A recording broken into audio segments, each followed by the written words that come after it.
Educational and job নিউজে সবাইকে স্বাগত। আজকের ভিডিওতে আমরা দেখে নেব কিভাবে আমরা নিজেদের মোবাইল থেকেই আমরা আমাদের ভোটার কার্ড বা এপিক কার্ডের পিডিএফটা ডাউনলোড করতে পারবো। ভিডিওটি শেষ পর্যন্ত দেখবেন। ভিডিওতে আমি স্টেপ বাই স্টেপ আলোচনা করব কিভাবে আমরা আমাদের মোবাইলে নিজেদের এপিক কার্ডের পিডিএফটা ডাউনলোড করতে পারবো। প্রথমে আমরা মোবাইলে যে কোনো একটা ব্রাউজার ওপেন করব।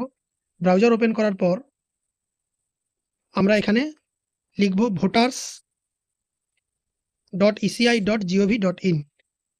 এই ওয়েবসাইটে গিয়ে আমরা কি করব, এই ওয়েবসাইটে গেলে আমরা প্রথমে একটা পেজ খুলে যাবে, এরকম একটা ইন্টারফেস আসবে। আমরা এটা ক্লোজ করব। করার পর এইখানে দেখতে পাবেন দুটো অপশান রয়েছে, লগইন আর সাইন আপ। লগইন আর সাইন আপ, এবারে যার সাইন আপ করে সমস্ত ডিটেলস করা আছে সেক্ষেত্রে আপনারা লগ ইন করবেন। আমার অলরেডি ডিটেলস সাইন আপ করে সমস্ত ডিটেলস দেওয়া আছে, সেক্ষেত্রে আমি কি করব, প্রথমে লগ ইন করব। লগ ইন করার পর আমার যে মোবাইল নাম্বার দিয়ে সাইন আপ করা আছে সেই মোবাইল নাম্বারটা এখানে লিখব।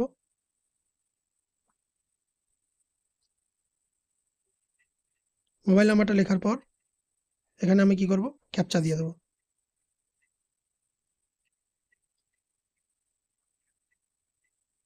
ক্যাপচাটা দেখে দেখে সঠিকভাবে ফিল আপ করবেন। করার পর কি করব, আমরা রিকোয়েস্ট ওটিপি অপশান বলে একটা অপশান রয়েছে, এখানে রিকোয়েস্ট ওটিপি অপশানে ক্লিক করব। সঙ্গে সঙ্গে আমার মোবাইলে একটা ওটিপি চলে আসবে। ওটিপিটা আসার পর আমি এখানে ওটিপিটা দিয়ে দিলাম। এরপর আমি কি করব, ভেরিফাই অ্যান্ড লগ ইন অপশানে ক্লিক করব। ভেরিফাই অ্যান্ড লগ ইন অপশানে ক্লিক করার পর এখানে দেখাবে যে আপনার যে অ্যাকাউন্টটা লগ ইন হয়ে গেছে, এখানে দেখাবে লগ ইন এবং সাইন আপ অপশানের জায়গায়। এরপর আমরা কি করব, একটু উপরের দিকে স্ক্রল করে নিচের দিকে এসে দেখব ই এপিক ডাউনলোড বলে একটা অপশান রয়েছে। এই ই এপিক ডাউনলোড থেকে আমরা আমাদের এপিক কার্ডের ডিটেলসটা ডাউনলোড করতে পারবো বা এপিক কার্ডটা ডাউনলোড করতে পারবো। ই এপিক ডাউনলোড অপশানে ক্লিক করব। দিলে এরকম একটা ইন্টারফেস খুলে যাবে। এখানে কি রয়েছে, epic number, form reference number. Form reference number অর্থাৎ আমরা যদি কোনো নতুনভাবে ফর্ম 8 বা ফর্ম 6 এগুলো ফিল আপ করি, সেক্ষেত্রে ফর্ম 6 নতুন ভোটার কার্ডের ক্ষেত্রে আমরা এপিক নাম্বার পাচ্ছি না। সেক্ষেত্রে আমরা কি করব, না সেই ফর্মের রেফারেন্স নাম্বার একটা, সেই রেফারেন্স নাম্বার দিয়ে সার্চ করব। আর আমাদের এপিক নাম্বার থেকে থাকলে তাহলে সেক্ষেত্রে আমরা নিজেদের ভোটার কার্ডের নম্বর বা এপিক নম্বরটা এখানে লিখব। এখানে একটা এপিক নাম্বার আমি দিয়ে দেখাচ্ছি।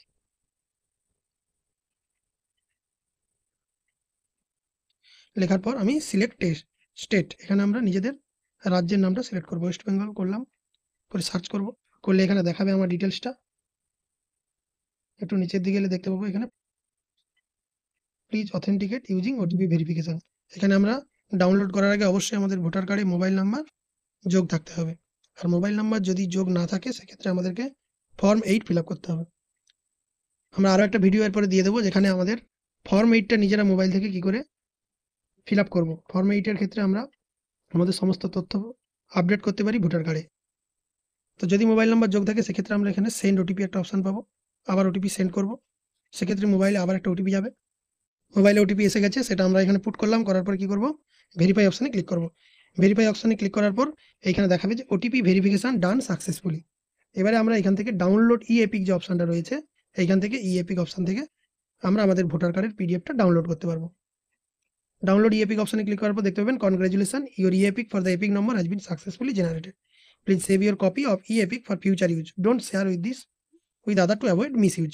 অর্থাৎ এখানে বলা রয়েছে যে আপনার এপিক কার্ডের পিডিএফটা ডাউনলোড হয়ে গেছে এবং সেটা ভবিষ্যতের জন্য সঞ্চয় করে রাখতে বলা হয়েছে এবং এটা কারোর সঙ্গে শেয়ার করতে মানে না বলা হয়েছে।